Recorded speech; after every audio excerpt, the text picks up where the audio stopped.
دم باش تماشاوانی نیجا ام به تیگینا هفته ال پیشبری وانه و هفته امیل سر تیگینا چانده بسکنن ریبر اپو جواکا کرد وکی جواکا کو جالی چاندی و هاتیا قرکرن پیناسد که گلک پیناسین تیگینا چانده هنه مروف با آورین جدا جدا دکاره اوسا پیناسب که هر تشتین به دست انسان تین افراندن ifade دکه ناسنامه طرز هبونا گلکی یعنی نتوه که د چارچوه که تنگ ده چاند ذهنیتا کمنشوپیا جواکه که قالب انوین هزراندنه زمان و حقیقت آویا دلینی ifade دکه د چارچوه که فره ده لوه زیده کرنا دانه هواویا مادی ifade دکه دین، فلسفه، میتولوژی، زانست و قادن جور بجور این هنری د چارچوه که تنگ ده چند جواکه که پیکتینن با آوائه که روشا روحی و ذهنی یا جواکه که نشان دادن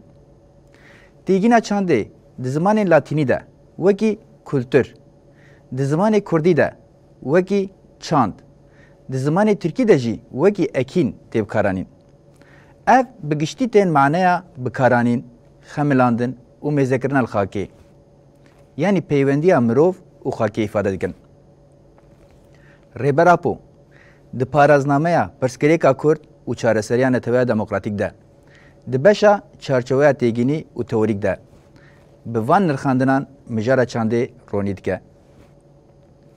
wexta em behsa civakê dikin em di çarçeweke teng de çandê weke cîhana maneyê ya civakê qanûna wê ya exlaq zihniyet huner û zanista wê pênase dikin dema ku saziyên polîtîk ekonomîk û civakî jî bi vê çarçewe teng re tên yekkirin di çarçeweyeke fireh de danasîna giştî ya çandê têkirin ango li ser vî bingehî weke naverok û sazî maneya xwe hebe mirov dikare weke hebûn behsa civakê bixwe bike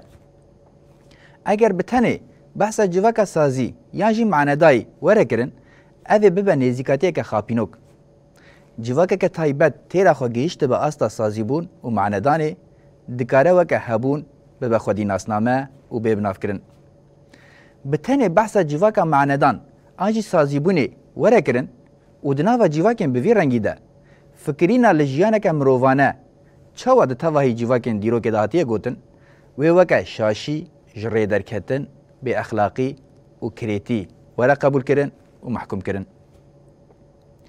piştî ku civakek ji aliyê sazîbûnê ve were belav kirin mirov êdî nikare behsa maneya wê û çanda wê ya teng bike di rewşeke wisa de sazî weke taseke avê ya tijî ye piştî ku tas şikiya eşkereyê ku mirov nikare behsa avê bike eger mirov behs bike jî ew av êdî ne ji bo xwediyê tasê ji bo erdê din an jî xwediyê qabên din herkiye û ji bo wan bûye hêmaneke jiyanê encama ji destdana zihniyet estetik û maneya civakî bêhtir xeternak e di rewşeke wisa de mirov dikare behsa rewşa zindiyên serê wan hatine firandin û bi tenê di ciyê xwe de diperpitin bike civakeke cîhana xwe ya estetik û zihniyetê ji destdayê dişibe berateyekê ji rezînê re bi awayekî hovane ji perçebûn û xwarinê re hatiye terkandin ango ji bo ku mirov civakekê weke çand bide naskirin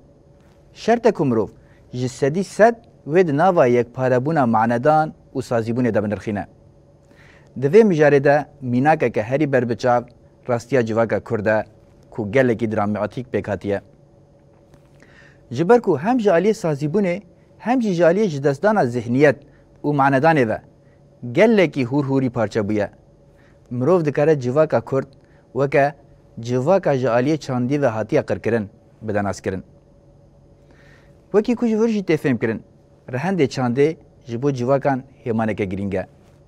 em xwedî li çanda xwe derkevin yanî em xwedî li civak û xaka xwe derkevin em vê heftê li ser têgîna çandê sekinîn bimînin di nava xêr û xweşiyê de